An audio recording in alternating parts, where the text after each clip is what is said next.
from Warrior Women in Business, episode 66. For those of you that are new to Warrior Women in Business, welcome to the show. My name is Jasmine Sandler. I'm the creator of Warrior Women in Business, the CEO of JS Media, which is the parent company of Warrior Women in Business, which is a branding and digital marketing agency serving executives and small and mid-sized businesses, as well as artists since 2006 in a way that's very concierge. And Warrior Women in Business, for those of you that don't know about it, is really intentional. It's meant to bring leaders like the guest that I have on today, as well as leaders across industry to support the needs and advice and actionable tips for female entrepreneurs and female artists. So all that being said, we have a lot of things going on with Warrior Women in Business that I'm just going to mention upfront. Again, my name is Jasmine Sandler. Anybody has any questions about Warrior Women in Business, you can reach out. But a few things I'd like to announce before we get into today's show. So first of all, for those of you that don't know, Warrior Women in Business does a ton to support women in the arts and women in entertainment and women in culture. And we are partnered with, which is a very cool thing, the Women's Rock and Roll Fantasy Camp out of Los Angeles, which is owned by the Rock and Roll Fantasy Camp. The Women's Rock and Roll Fantasy Camp is only in its third year, and it's been outselling the men's camps. And it gives you an opportunity, if you're a musician, to go and take classes with Lita Ford, Nancy Wilson, and others. It's happening December 5th in Los Angeles. Warrior Women is a very proud partner, and you can save $300 off the camp using code WARRIOR. So that's the first thing I wanted to mention. That camp is coming up. Anybody has any questions about it, please reach out to us in social media, shoot us an email, info@warriorwomenbusiness.com. You may have seen my last episode with the camp director, Britt Lightning from Vixen, just a very joyful person, very much about supporting women in music. There's a lot going on with Warrior Women in Business and supporting women in music across the globe, as well as women in business. So I wanted to start with that. And then I want to talk about what we have coming up and what led me to today's guest. So the other thing we have coming up, I mean, I know I'm talking a lot about music, but we do a lot in business as well. But today we're talking quite a bit about music. We are, well, everyone that knows me knows that I'm a lead singer, a songwriter, I have a band, and I utilize the vehicle of Warrior Women in Business to help charities through my music and through the music of other bands that I work with in New York City. That being said, we are a partner of Dia de los Muertos, Day of the Dead concert series, run November 1st and 2nd. And the benefit charity of that is the New York City Autism Charter Schools. And this is what led me to today's guest, Julie Fisher, who's the executive director of the school. So Julie, if you want to say hello, please do so. Hi, that's amazing. I feel exhausted. You're doing so much. That's nothing. So it's like, that's only one piece of the business, but yeah, it's all good. It's all good. It's all good. It's all to help people. And as everybody knows, that's ever watched this podcast, I handpick my guests across industry. I've had major people on the show. I'm very blessed. From the senior VP of the NHL that was on a couple of weeks ago, to this former CMO of GE, the former CMO of Guitar Center, like just the best guests in the world. And so today we have Julie Fisher on, and we're taking a different angle. We're going to talk today about community. We're going to talk today about supporting those that are in need, supporting families that experience, a difficult life, I guess. I don't know too much about autism, and Julie's going to talk about that today, but, that have to navigate the world in a different way due to mental illness and disabilities. And I've had a lot of guests on the show, a lot of guests from the mayor's office, talking about suicide prevention, to Deborah Rue at Billion Strong in episode 64, talking about disabilities around the world and how to really include and be active about supporting people with disabilities. So I would like to just give a brief on Julie before we get started today. So Julie, again, is the executive director of the New York City Autism Charter Schools. She has a master's of social work from NYU and is a board certified New York State licensed behavioral analyst. While earning her undergrad degree at Rutgers, she began working with children and adolescents on the autism spectrum and has remained in the field ever since. So I guess it's a very interesting field. I do know a few people that run a lot of charities around the country, and it seems like autism either is something that people are becoming more aware of. I don't know, we'll get into this, or something that's becoming an epidemic. I really don't know. So I'm kind of blank to what's happening. She joined the Autism Charter Schools consultant during its first year in 2005, the co-director, and now she's executive director. And these are the women that I have on my podcast. They are women that find something that they're very passionate about, and they're making a societal positive impact. So with that, I want to welcome you to the show. I want to jump right in to the questions that we have today. So first of all, thank you for taking the time out. I know you're probably a very busy person. So, Thank you. I feel so honored as you are naming all the people you've had on the show. It's so nice of you to ask me to join. Appreciate it. Yeah, of course. So, I'd like to start with learning, before we get into what you do, it's like, who are you? And who are you? What are some of the things that, a lot of what we do in the show is we're helping entrepreneurs and even executives kind of learn from each other. This is about collaboration. So, in your growing up, in developing your career, tell us a little bit about what led you here, not to be cliche, but, what is it that got your interest to kind of lead you down the behavioral path, which I know could probably be a very difficult one. So talk to us a little bit about that if you could. Yeah.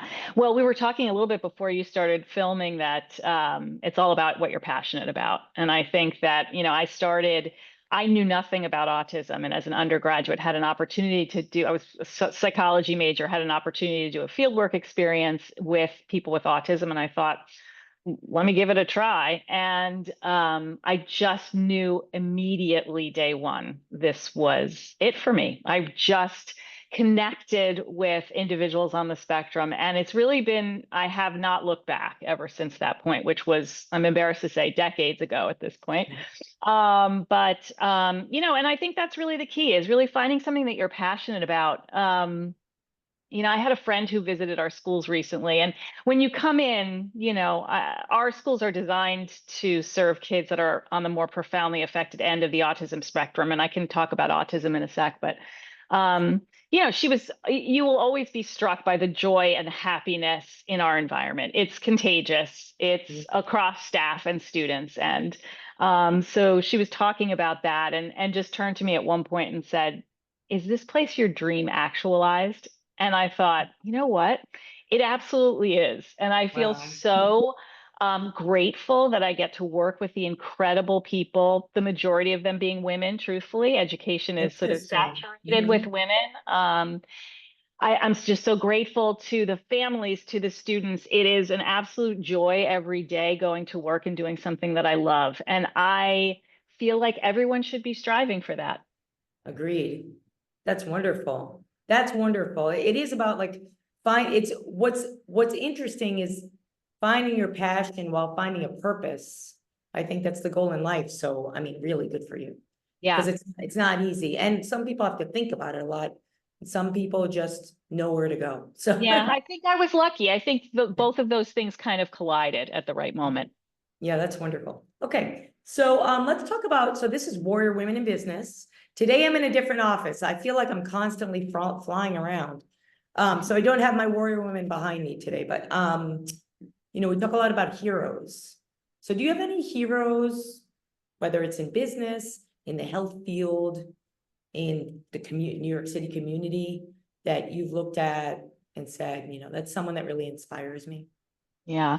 I have a ton of heroes, to be honest. And I feel like I find more and more every single day. And I'm very lucky, again, to be in these different worlds. I'm in a world of autism educators. I'm also in a world of charter school leaders. We are the first and only 2 public charter schools in all of New York State dedicated to kids on the autism spectrum. So I'm in this world with other charter school leaders who aren't necessarily serving kids with autism, but educating kids more broadly. And there is, not a day that goes by that I don't see someone who is inspiring me. And I think that's a really important mindset, truthfully. I think if you get to a place where you lock in and say, I know everything and there's not more to learn from people, or there's not more inspiration to seek, then you need to find another path. But I really, some of the people that really stand out, there were some folks early on in my career in the world of autism education who I still to this day look to as, mentors and folks that really inspired the path that I'm on. I'm going to be honest. I think that I look at a lot of our families and I get a tremendous amount of inspiration from them, particularly moms, because you put a challenge in front of a mom, they're going to figure out a way to do it. Isn't that true? And our school is actually founded by two moms, both of whom I'm still very close with, one of whom still serves on our board. And I mean, watching the process that they went through to get this school open, that they go through every day advocating for their kids, and that all of our families go through every day at different points, more of a struggle than others, but that I find incredibly inspiring, and it's what gets me out of bed every day. Yeah, and it's not easy. So I understand that is a hero. That's a human hero. So it makes a lot of sense. Thanks for sharing that. I mean, the school sounds amazing, honestly. It really Well, I'm does. pretty proud of it. I mean, we are, and I'll go back a little because you mentioned that you don't know much about autism. Autism is Yes. interesting in that it is a developmental disorder. It's diagnosed behaviorally. So it's just, manifesting a group of symptoms that leads to this label. And And it is is it all, found? Is it found? When is it found? Is it something that's found so on it's, or yeah, later? it's Oh, typically now diagnosed younger, at least for some people. There are a lot of early signs that can be I see. detected as early as, 14 months. Wow. Usually, I would say most children get a diagnosis by about 2.5 or so, but it can come later. And you hear stories of people, adults, who are just coming to this diagnosis at a later stage in their life. And I think that speaks to the spectrum that autism is. So, we say in our field, if you've met one autistic person, you've met one autistic person, because people are so different, even if they share that label, diagnosis, identity. And that's the other thing is I think, there are a lot of different feelings and opinions amongst folks in the autism community about what autism is. Many would say Yeah. it is not a disorder, that it is an identity. And I think it's important that we hear from all of the voices of folks who are on the spectrum and family members and all of that.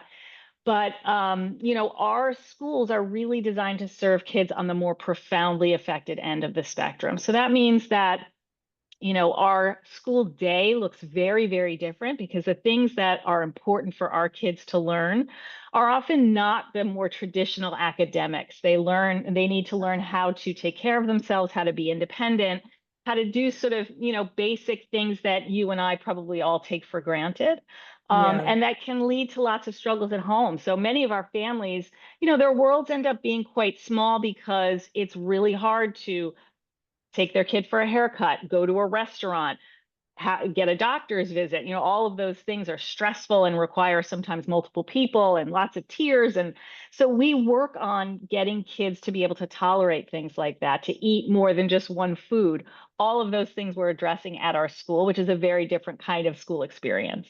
Yeah, absolutely. Sounds like a home/school A experience, little bit. Yeah. And we right? work very closely with parents because we know autism doesn't stop at 2:30 when we dismiss our kids. Families are dealing with lots of different kinds of challenges at home, and we really want to help support them.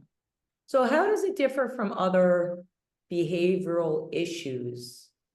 Do you know what I mean? Or I just don't know too much about it. So Yeah. do they take medicine? Is it behavioral? I mean, is Yeah. it, It's it's just, it there. is a question that people ask. Yeah. Yeah. And I think there's still, interestingly, a lot that is still unknown about it. And it, may be that we find down the road that there are different autisms because it looks so different in different people, and the etiology may be different, I think. It really is a group of symptoms, behaviors, and it tends to kind of orient around differences in learning, differences in communication. So there may be real limitations. Many of my students don't have vocal speech. They may have other ways that we teach them to communicate. And differences in terms of how folks on the spectrum relate to others or to their world. So it can look, as I said, very different across different people, which is why I think the important part of educating kids on the spectrum is really getting into the unique individual needs of each student. So is that how your school, talk to us about other schools that are like this and how yours is different? Well, I think, listen, there are a lot of different schools and school models. I think I can speak best to our school model, which is, we provide a very high level of individualized instruction, and we're working closely with families from the moment a student enters and first enrolls in our program until they leave us, which in some cases, we serve kids 5 all the way up to 22. So in some cases, we will have kids with us that whole time. Mm-hmm. For some students, they do really well, and they may, at a certain point, need a less restrictive, more traditional educational setting. And so we graduate kids into those settings.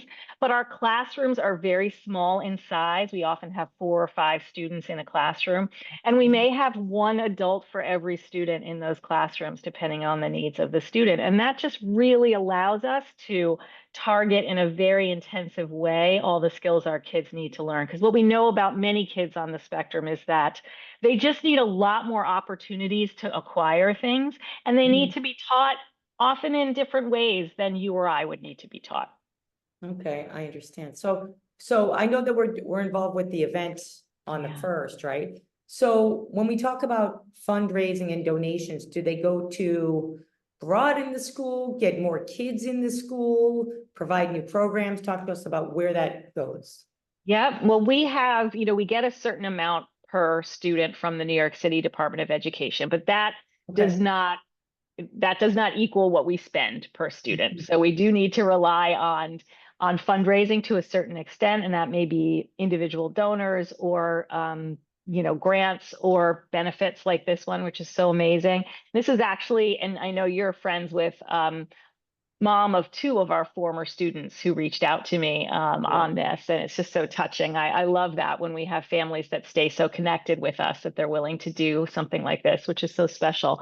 But, we have a deficit. We need to make up dollars. And, some of the money some of the programming that's so important to us, but might be seen as extras that would be cut if we didn't have the funding that we have, I see. are arts and enrichment kinds of activities. All of our students get piano instruction. We actually do an incredible holiday piano recital. Every single student performs. That may mean 1 or 2 notes for some students. It may be whole pieces for others. But we celebrate whatever they can do. And it's been an incredible door for some of our students who have really taken to it. Similarly, we have a photography program. We have baseball instruction. So there are a lot of those kinds of opportunities that we see as really important to expose our kids to, so that, we get a better sense of who they are and what they like. And as kids get older, we also get them out into the community, because we know that's, again, our tagline is creating possibilities. We want to create as many possibilities for kids after they leave us as possible. And so we want to get them ready by learning how to navigate, being in a restaurant, in a grocery store. We get them in a fitness center and working out at a gym with other people. And then at 16, they do some work internships. So we have incredible partnerships with different organizations, companies, other schools, where we actually will place kids with the support of our staff to learn how to be at work and learn job skills. That's phenomenal. That's really phenomenal. I think that, a lot of our partners need to know about that. So I didn't know that. I'm happy to share that.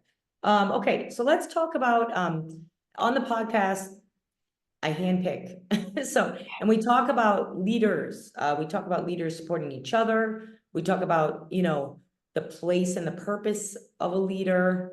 And I think you're in a very interesting and unique position as a leader, supporting, I think, not only the community, but also, you mentioned a few times, the families and moms, right? So talk to us a little bit about what leadership means to you particularly in supporting other leaders in the community around what you do. Yeah. I mean, I feel like leadership is so much about relationship building and about the connections you make with other people. And that has always been a priority for me as a leader, and one that I have tried to disseminate as I've brought new leaders into the fold. I mean, it's funny because when I first started working with kids, that was my everything. I loved being in the chair across from a student and helping them learn. And as you know, when you progress in any field, you sort of end up doing less of that and more of getting other people to be able to do that. That's right. Yes. And Yep. the moment of sort of tension of that for me, as there probably are with everyone as they step into those new roles, but I've really now grown to appreciate how much I can affect the next layer of leaders.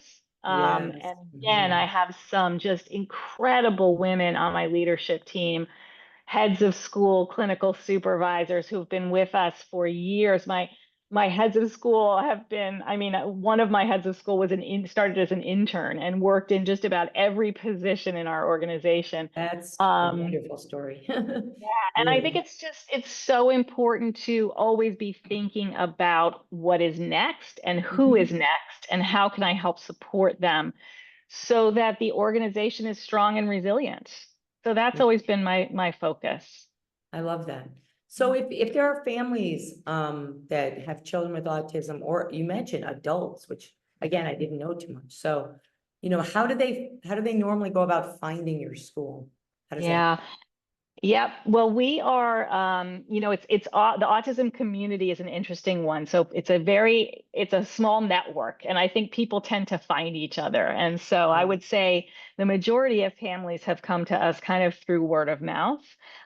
We are a public charter school, which means that we enroll students by a lottery. So there's an application period every year. You apply, and then there's a lottery that's conducted, and we pull in for any empty seats and keep a wait list for that whole year. And then we do a new lottery the next year. So it's sort of this random process. Oh, I see. Yep. All the information, applications become available on January 1st of every year on our website, which I know you said you're going to link, right? But yeah, in the show notes, any resources that you feel that, anyone out there that has Yep. a family member with autism in New York City can benefit from, please Yep. share them. I'll put them in the show notes. Yes. Yeah, that's great. So that's how people would actually apply. I think we have two schools, but are very small. So we don't serve a huge number of kids overall. And as you can imagine, we don't get a lot of attrition. Families typically Right. stay with Yeah. I would us. imagine that you did. So we often don't have that many openings each year. But I think if I could instill one thing in families, it's just to be persistent, not to shy away from being the loud voice in the room and asking for things, and never just accepting what people are handing you. Make sure, parents know their kids better than anyone else. So always make sure that you feel like the place where your child is the right fit. Yeah, that's perfect. Yeah. So like I said, we'll put things in the show notes, including the event that's coming up. Yes. Yes, and how people can get involved. So I know that we met very quickly and all around this November 1st event and November 1st and second event. When I reached out to you or was introduced to you by Diane, I said, would you like to be on the Warrior Women in Business podcast? What is the term? What is the term kind of, what do you think about the term? What does it mean to you? First of all, I love it. And it immediately sort of sparks joy hearing it. Because I think, it connotes this history that women have faced of having to fight for things, of having to push through, especially in, traditionally male dominated arenas, which I Mhm. think, education isn't. So in a way, I feel lucky to be around a lot of incredible women and men. Mhm. But there's still there is always connection to other traditionally male-dominated arenas, and I Of think course. we've had to fight hard to get where we are, and we're still fighting. And so I just think it is a great what you're doing is a great way of honoring that. Thank you. And I wonder about women that might be listening in, or maybe even men that are listening in. Because we're talking about education, New York City education system. For those that are interested in either being involved in the education system, getting a job, or maybe even volunteering at your school, anything that you want to share around that? Yeah. I mean, I think that there is a lot of need in the autism arena. I mean, the incidence has gone up, as you referenced, drastically. When I first started in the field, I think the numbers were 1 or 2 in 10,000, and now it's more like 1 in 40. Really? And Yeah. so, yeah, and I think, you asked the question earlier, like, why is that? What's going on? I do think that there is greater awareness. There's less hesitancy to diagnose. I think when I first started, again, it was sort of Yeah. seen as, a life sentence, and, it would Yeah. lead I to get it. institutionalization or something I like get it. that. I get it. Yeah. Now people know a lot more and know that there are incredibly positive outcomes, and that that awareness, I think, and that push by parents, because it's really been families that have pushed the envelope on every front in I the can autism, imagine. Mhm.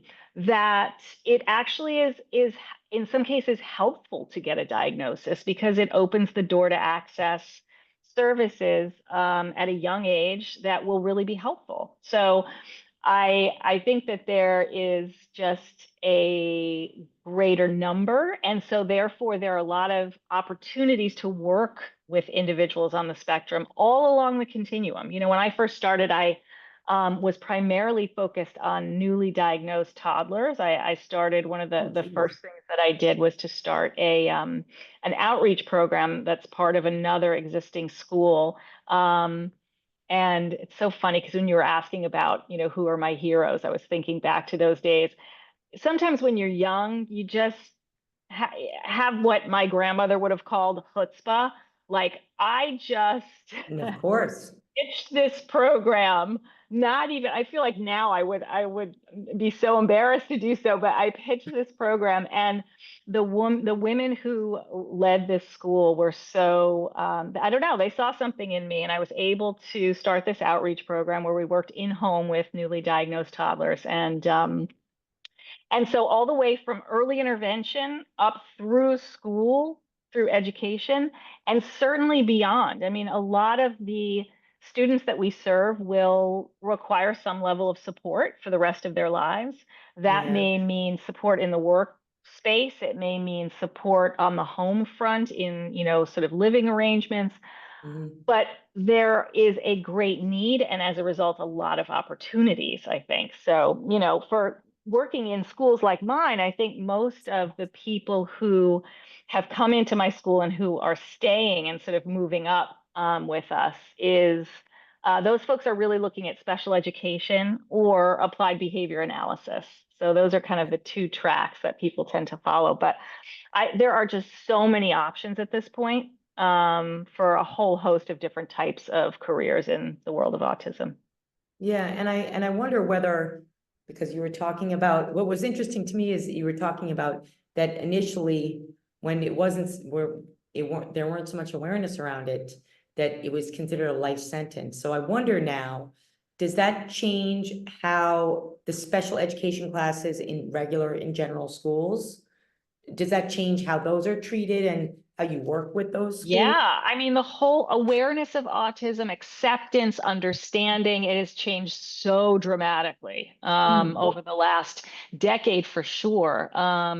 Where again, I think we see the range of individuals who have that diagnosis, identity. We see all that individuals on the spectrum are capable of, how much they add given some of their unique strengths and gifts and talents. And I just think it was such a narrow lens earlier on. And, Right. It's you just a know, label.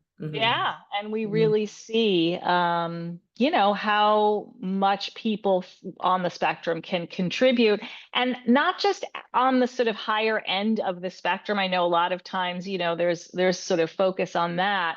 Mhm. But I look at some of our students who, again, would be considered more severely affected, who are Mhm. doing incredible things, who have, you know, a taskmaster mindset, and Oh maybe boy, it's less perfect. interested in chit-chatting at the water cooler, right? They just want to focus and get their They should tasks be, they done. should be warrior women in business, those kids. Exactly, exactly.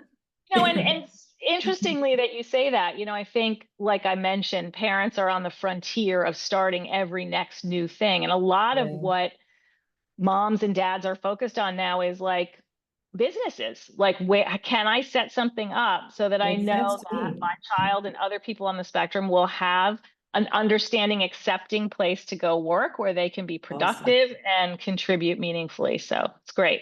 I love it. That's really exciting. Okay, so I know we only have a couple of minutes left.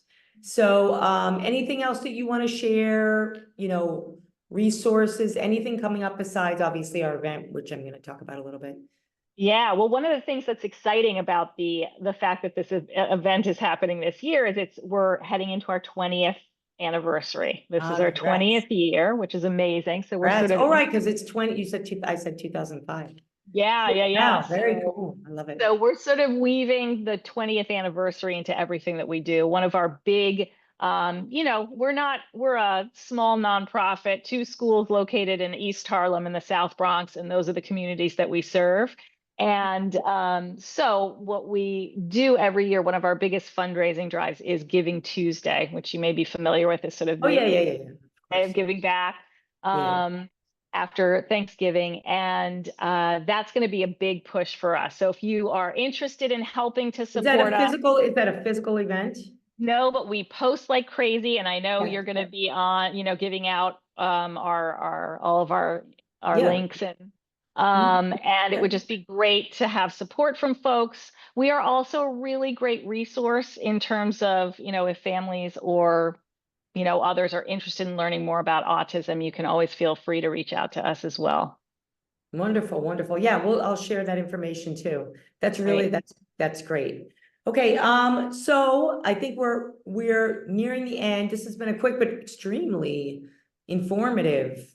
I knew nothing about autism. Now I feel like I'm gonna be an expert. No, I'm really happy Well, you to learn should more come about it. I visit. mean, I think it's all about awareness, Yeah, right? you should come visit, and I I would want you to love come to. see our piano recital too. I think you'd really enjoy that. Oh my God, don't get me near a piano. You can't take me off. So. That's my favorite instrument to play. So, Awesome. but no, I love to hear about this recital. I love that, a kid can do a couple of notes or, do a whole Yeah. concert. That's the coolest. It's such a special day. And, I think one Yeah. thing that, our families often don't, I talk to other friends that have kids, neurotypical kids, and they're, complaining about all the like soccer things they have to go to every weekend or whatever. Our families don't get those experiences often, they're You know not. what? I And love that point.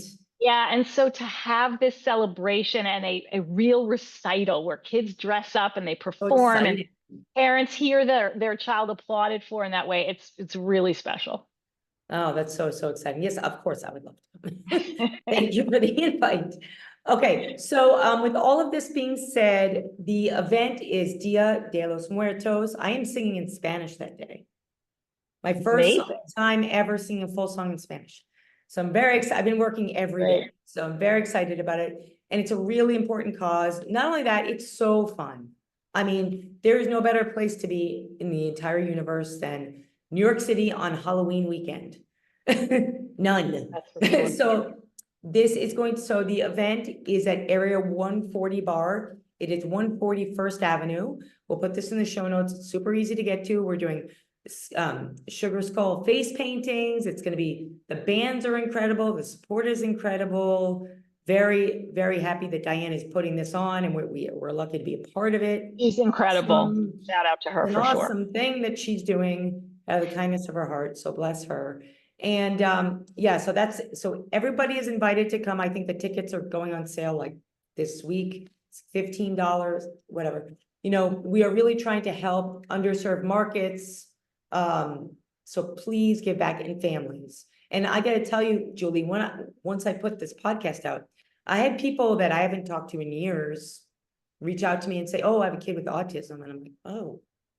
And literally all week, I've been having phone calls with people in my different business networks. I'm like, you know, I'm playing a show because they always want to know about my music. I'm happy to have them come. So I say, just get your earplugs and show up. And but I told them about your school, and all of them are like wildly sharing it because they know families affected. Oh, great. So this is something, it's all new to me. And I just see the community embracement. It's so cool. Yeah. You know, so that's November 1st and 2nd. We'll share that in the show notes. There's an event up. We'll send the link to that. Again, I want to thank Julie so much for taking the time out and being so enjoyable and fun and informational. Just an easy breezy guest. And again, really important, Women's Rock and Roll Fantasy Camp. I'm leading a master class there, and I'm going to be talking about, which I do at NAMM and other music industry groups and education. I'm talking about artist business development. One of my missions in life is to help artists of all flavors and colors and shapes and sizes monetize and build careers, because I don't like the term struggling artist. And so I'm going to be talking about how not struggle, and I'll be in there with Lita Ford and Nancy Wilson and these amazing people. So please, if you are a musician, beginner, advanced, pro, it doesn't matter. I would love to hang out with you in Los Angeles. $300 off the camp. It's going to be awesome. So that information is in the show notes. It's all over the web. It's crazy. It's really fun. A lot of music happening. This is the fall of fun. Giving Tuesday. We're gonna put that in the show notes. And then the last thing I'd like to mention before I sign off from episode 66 is episode 67, which is coming up November 4th, with a woman who's like, oh my God, amazing. Her name is Andrea Titano, and she's a former securities lawyer. She's like a bigwig, and she runs a show called Unblinded, and it's a TV show. And I don't know why she asked me to be on it, but I was on it, and I've never had so much fun. So she gets together all these business leaders, and we kind of like chat about like what's happening in the news, and we on the spot help each other get through business issues. I mean, I personally, I'm a business nerd, so I loved it. So she's going to be on talking about professional development for entrepreneurs. So that's an important podcast for all the female warrior women entrepreneurs. That's at 3 p.m. Eastern, November 4th. So that's episode 67. But we have a lot going on with warrior women in business. I hope that everybody supports Julie, her amazing cause, and comes out and enjoys the music and the costumes. And you can wear a mask. We won't even know who you are. But please give to the school. Amazing. Thank you so much, Jasmine. This was really an honor, and I just so appreciate all that you're doing. Yeah, of course. No, I'm really happy that Diane connected us and is doing a great job with this event. And to all the families and women that have reached out to me and talked about the importance of what you're doing. It's just really nice to see the New York City community again coming together and supporting each other and having a leader that can make that happen. So all that being said, I want to thank everyone who joined us in social media. This will be edited within the next 48 hours. All the resources and all the information will be up on warriorwomenbusiness.com and all our social media channels. So please check that out. Again, thank you, Julie. And thank you. Meeting you in person, supporting the kids at the piano recital, and singing on November 1st and supporting your school. Amazing. Thank you so much. You're welcome. All right. Signing off from Warrior Women in Business, Jasmine Sandler, episode 66.